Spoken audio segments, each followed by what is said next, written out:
Art of education में आपका स्वागत है। एक मित्र शक्ति सैन्य अभ्यास के 10वें संस्करण में किस भारतीय बटालियन ने भाग लिया? A. Rajputana rifles, B. Dogra regiment, C. Garhwal rifles, D. Punjab regiment. Answer A. Rajputana rifles. 10 अगस्त 2024 को राजस्थान उच्च न्यायालय के प्लेटिनम जुबली समारोह में मुख्य अतिथि कौन थे? ए. राष्ट्रपति द्रौपदी मुर्मू, बी. प्रधानमंत्री नरेंद्र मोदी, सी. भारत के मुख्य न्यायाधीश डी.वाई. चंद्रचूड़, डी. उपराष्ट्रपति जगदीप धनखड़। Answer D. उपराष्ट्रपति जगदीप धनखड़। 3 विश्व हाथी दिवस 2024 अगस्त के किस दिन मनाया जाएगा? ए. 14 अगस्त, बी. 13 अगस्त, सी. 12 अगस्त, डी. 11 अगस्त। Answer C. 12 अगस्त। 4 अंतर्राष्ट्रीय युवा दिवस 2024 का विषय क्या है? A. Green skills for youth, B. Transforming education, C. From clicks to progress, D. Safe spaces for youth. Answer C. From clicks to progress. 30 अगस्त से भारत के नए कैबिनेट सचिव के रूप में किसे नियुक्त किया गया है? A. Rajiv Gauba, B. T V. Somanathan, C. Nirmal Jain, D. Suresh Chandra. Answer B. T V. Somanathan. 6 हाल ही में संपन्न पेरिस ओलंपिक 2024 में पदक तालिका में भारत का स्थान क्या है? ए. 71वां, बी. 78वां, सी. 62वां, डी. 61वां। Answer A. 71वां। 7 अगस्त 2024 में भारत ने यूपीआई सेवा शुरू करने के लिए किस देश के साथ समझौता किया है? A. Sri Lanka, B. Bangladesh, C. Maldives, D. Afghanistan. Answer C. Maldives. 8 अंतर्राष्ट्रीय ओलंपिक समिति (आईओसी) के एथलीट आयोग के दूसरे उपाध्यक्ष के रूप में किसे चुना गया है?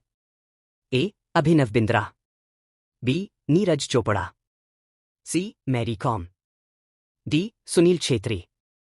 Answer A. अभिनव बिंद्रा। 9 हाल ही में हुए चुनाव में 99% वोट हासिल करने वाले किस देश के राष्ट्रपति को अगस्त 2024 में चौथे कार्यकाल के लिए शपथ दिलाई गई है? A. Uganda, B. Rwanda, C. Kenya, D. Congo.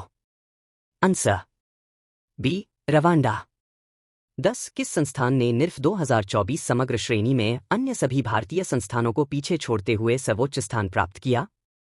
A. IIT Bombay, B. IIT Madras, C. IIT Kharagpur, D. IIT Delhi. Answer B. IIT Madras. Today in history. Bombay का उच्च न्यायालय, जिसे मुंबई उच्च न्यायालय के रूप में भी जाना जाता है, भारतीय राज्यों महाराष्ट्र और गोवा का उच्च न्यायालय है और दादरा और नगर हवेली और दमन और दीव का केंद्र शासित प्रदेश है। यह भारत के सबसे पुराने उच्च न्यायालयों में से एक है। इसकी स्थापना 14 अगस्त 1862 को हुई थी। 1825 ब्रिटेन के प्रख्यात भौतिक एवं रसायन शास्त्री माइकल फेराडे ने डीजल की खोज की। 1875 सोसाइटी ऑफ रीगेट अफ्रीकांडर्स ने पर्ल में स्थापित किया गया। 1920 बेल्जियम के एंटवर्प में ओलंपिक खेलों की शुरुआत हुई। 1947 भारत का विभाजन हुआ और पाकिस्तान पृथक राष्ट्र बना। 1956 भारतीय हास्य अभिनेता जॉनी लीवर का जन्म हुआ। 2007 दुनिया की सर्वाधिक उम्रदराज महिला जापान की येनो मिनागावा का निधन। 2011 हिंदी फिल्म जगत के मशहूर अभिनेता शम्मी कपूर का निधन हुआ। Map of the day Bharat. Ganga नदी प्रणाली।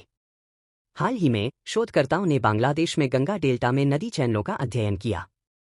गंगा 6 मुख्य धाराओं और उनके 5 संगमों से बनती है। देवप्रयाग भागीरथी नदी और अलकनंदा नदी का संगम।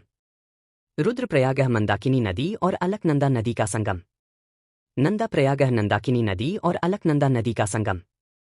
कर्णप्रयाग पिंडर नदी और अलकनंदा नदी का संगम। विष्णुप्रयाग धौलीगंगा नदी और अलकनंदा नदी का संगम। भागीरथी, जिसे स्रोत धारा माना जाता है, गंगोत्री ग्लेशियर के तल पर गौमुख में उगती है। यह अंततः बंगाल की खाड़ी में गिरती है। बाएं किनारे की सहायक नदियां रामगंगा, गोमती, घाघरा, गंडक, बूढ़ी गंडक, कोशी, महानंदा। दाहिने किनारे की सहायक नदियां यमुना, टोंस, कर्मनासा, सोन, पुनपुन, फल्गु, क्यूल, चंदन, अजोय, दामोदर, रूपनारायण। लगभग 2510 किलोमीटर की यात्रा के बाद गंगा नदी बांग्लादेश में ब्रह्मपुत्र नदी के साथ मिलकर पद्मा नदी का निर्माण करती है। पद्मा नदी फिर मेघना नदी में मिल जाती है और मेघना मोहाना के माध्यम से बंगाल की खाड़ी में गिरती है। Map of the day world. पूर्वी तिमोर। पूर्वी तिमोर, जिसे तिमोर लेस्ते के नाम से भी जाना जाता है, दक्षिण पूर्व में तिमोर सागर, उत्तर में वेटार जलदमृमध्य, उत्तर पश्चिम में ओम्बाई जलदमृमध्य और दक्षिण पश्चिम में पश्चिमी तिमोर, इंडोनेशियाई प्रांत पूर्वी नुसा तेंगारा का हिस्सा से घिरा है। पूर्वी तिमोर में तिमोर द्वीप का पूर्वी आधा हिस्सा शामिल है, जिसका पश्चिमी आधा हिस्सा इंडोनेशिया का हिस्सा है।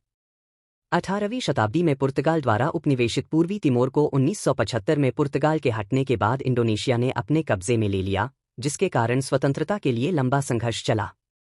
1999 में संयुक्त राष्ट्र की निगरानी में हुए जनमत संग्रह में पूर्वी तिमोरियों ने स्वतंत्रता के लिए मतदान किया, जिसके कारण शांति सेना के हस्तक्षेप तक हिंसा जारी रही और 2002 में संयुक्त राष्ट्र द्वारा देश को आधिकारिक रूप से मान्यता दी गई। पूर्वी तिमोर ने आसियान की सदस्यता के लिए आवेदन किया है और वर्तमान में पर्यवेक्षक का दर्जा रखता है।